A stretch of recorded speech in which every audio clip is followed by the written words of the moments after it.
राम रामेति रमे रामे मनोरमे सहस्रनाम तत्तुल्यं राम नाम वरानने।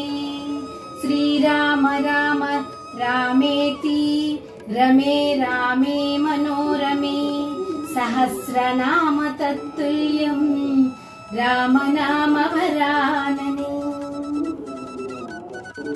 ఇలా పూజ చేసుకున్నానండి. కొబ్బరికాయ కొట్టాను, నైవేద్యం చేశాను, తృప్తిగా పూజ చేసుకున్నాను అక్షంతలకి సింపుల్గా ఇలా. తర్వాత అయోధ్య శ్రీ రామ మందిర విగ్రహ ప్రతిష్ట తర్వాత నేను మా కుటుంబ సభ్యులమందరము తల మీద అక్షంతలు వేసుకొని హ్యాపీగా గడుపుదాం అందరం. జై శ్రీరామ్.